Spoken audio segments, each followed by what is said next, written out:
दोस्तों, महाबली कुंभकर्ण अपनी नाक और कान खो बैठा था। उसके अंगों से इस तरह खून बह रहा था जैसे पर्वत से पानी के झरने गिरते हैं। महाकाय राक्षस रक्त से नहाकर और भी भयानक दिखाई देने लगा था। उस निशाचर ने पुनः शत्रु के सामने जाकर युद्ध करने का विचार किया। अगर सनातन सभ्यता की बेसिक शिक्षा ग्रहण करनी हो तो शुरुआत कहां से करें? क्या पहले वेद पढ़े जाए, या उपनिषद या संहिताओं का चयन किया जाए, या पुराणों की कथाओं से ही आरंभ करें? यही समझना दिक्कत भरा है कि शुरुआत कहां से करें। नमस्कार दोस्तों, मैं सीमांत मिश्रा। मेरे साथ जुड़े इस वेबसाइट के जरिए एवं मेरे इस कोर्स का चयन करें और सनातन सभ्यता की सरल शिक्षा की शुरुआत करें। लिंक्स नीचे आपको डिस्क्रिप्शन में मिल जाएंगे। कुंभकर्ण ने अपने हाथ में एक बड़ा भयंकर मुद्गर ले लिया और फिर युद्ध के लिए दौड़ा। तदनंतर कुंभकर्ण सहसा लंकापुरी से निकलकर भयंकर वानर सेना को युद्ध स्थल में अपना आहार बनाने लगा। उस समय कुंभकर्ण को भूख सता रही थी, अतः मोहवश उसने वानरों और भालुओं के साथ साथ राक्षसों तथा पिशाचों को भी खाना आरंभ कर दिया। तब वानर भयभीत होकर भगवान श्री राम की शरण में गए। उस समय लक्ष्मण जी कुपित होकर कुंभकर्ण के साथ युद्ध करने लगे। लक्ष्मण जी ने कुंभकर्ण के शरीर में 7 बाण धंसा दिए, फिर दूसरे बाण लिए और उन्हें भी उस पर छोड़ दिया। उस समय कुंभकर्ण ने गंभीर स्वर में लक्ष्मण जी का तिरस्कार करते हुए कहा, लक्ष्मण, मैं युद्ध में यमराज को भी जीत लेने की शक्ति रखता हूँ। तुमने मेरे साथ युद्ध करते हुए अपनी अद्भुत वीरता का परिचय दिया है। ऐरावत पर आरूढ़ हो संपूर्ण देवताओं से घिरे हुए इंद्र भी पहले मेरे सामने युद्ध में नहीं ठहर सके हैं। तुमने बालक होकर भी आज अपने पराक्रम से मुझे संतुष्ट कर दिया, अतः मैं तुम्हारी अनुमति लेकर युद्ध के लिए श्री राम के पास जाना चाहता हूँ। तुमने अपने वीर्य, बल और उत्साह से रणभूमि में मुझे संतोष प्रदान किया है, इसलिए अब मैं केवल राम को ही मारना चाहता हूँ, जिनके मारे जाने पर सारी शत्रु सेना स्वतः मर जाएगी।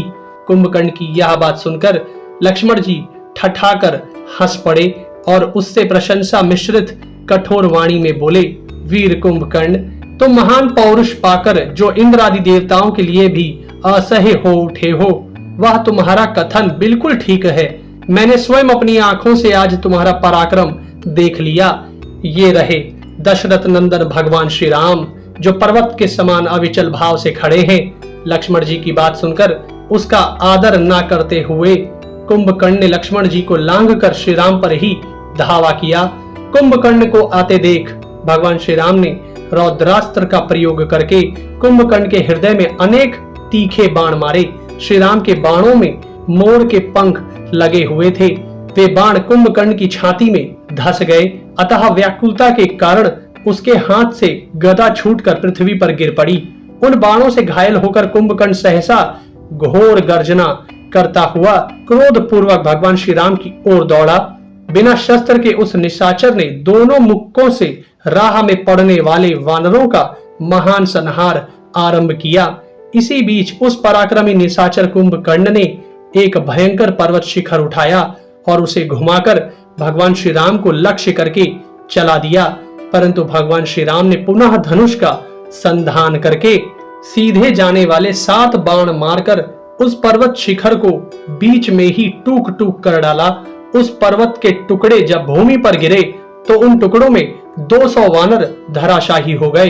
उस समय कुंभकर्ण वध के लिए नियुक्त लक्ष्मण जी ने उसके वध की अनेक युक्तियों का विचार करते हुए भगवान श्री राम से कहा, राजन, यह राक्षस शोणित की गंध से मतवाला हो गया है, अतः न वानरों को पहचानता है न राक्षसों को। अपने और पराये दोनों ही पक्षों के योद्धाओं को खा रहा है। अतः श्रेष्ठ वानर युद्धपतियों में जो प्रधान लोग हैं वे सब ओर से इसके ऊपर चढ़ जाएं और इसके शरीर पर ही बैठे रहें। ऐसा होने से यह निशाचर भारी भार से पीड़ित हो विचरण करते समय दूसरे वानरों को नहीं मार सकेगा। राजकुमार लक्ष्मण जी की बात सुनकर वानर युद्धपति बड़े हर्ष के साथ कुंभकर्ण पर चढ़ गए। वानरों के इस प्रकार चढ़ जाने पर कुंभकर्ण अत्यंत कुपित हो उठा और जैसे बिगड़ैल हाथी महावतों को गिरा देता है, उसी प्रकार कुंभकर्ण ने वेग पूर्वक अपनी देह हिलाकर वानरों को गिरा दिया। उन सबको गिराया गया देख भगवान श्री राम ने यह समझ लिया कि कुंभकर्ण रुष्ट हो गया है। तब श्री राम ने कुंभकर्ण के बल से पीड़ित समस्त वानर युद्धपतियों का हर्ष बढ़ाते हुए अपना धनुष खींचा। उनके धनुष की टनकार सुनकर कुंभकर्ण कुपित हो उठा। वह उस टनकार ध्वनि को सहन न कर सका। फिर श्री राम ने उस राक्षस से कहा, राक्षस राज, आओ, विषाद ना करो, मैं धनुष लेकर खड़ा हूं। मुझे राक्षस वंश का विनाश करने वाला समझो। अब तुम भी 2 घड़ी में अपनी चेतना खो बैठोगे। यही श्री राम है। यह जानकर कुंभकर्ण विकृत स्वर में अट्टहास करने लगा और फिर भगवान श्री राम से बोला, राम, मुझे विराध, कबंध और खर नहीं समझना चाहिए। मैं मारिच और वाली भी नहीं हूं। मेरे इस भयंकर एवं विशाल मुदगर की ओर देखो। पूर्व काल में इसी के द्वारा समस्त देवताओं और दानवों को परास्त किया है। मेरे नाक कान नीचे से कट गए हैं। ऐसा समझकर तुम्हें मेरी अवहेलना नहीं करनी चाहिए। इन दोनों अंगों के नष्ट हो जाने से मुझे थोड़ी सी भी पीड़ा नहीं होती है। निष्पाप रघुनंदन, तुम इक्ष्वाकु वंश के वीर पुरुष हो, अतः मेरे अंगों पर अपना पराक्रम दिखाओ। तुम्हारे पौरुष एवं बल विक्रम को देख लेने के बाद ही मैं तुम्हें खाऊंगा। कुंभकर्ण की यह बात सुनकर भगवान श्री राम ने उसके ऊपर बहुत से बाण मारे। वज्र के समान वेग वाले उन बाणों की गहरी चोट खाने पर भी वह राक्षस ना तो शुद्ध हुआ और ना व्यथित हुआ। जिन बाणों से साल वृक्ष काटे गए और वानरराज वाली का वध हुआ, वे ही बाण उस समय कुंभकर्ण के शरीर को व्यथा न पहुंचा सके।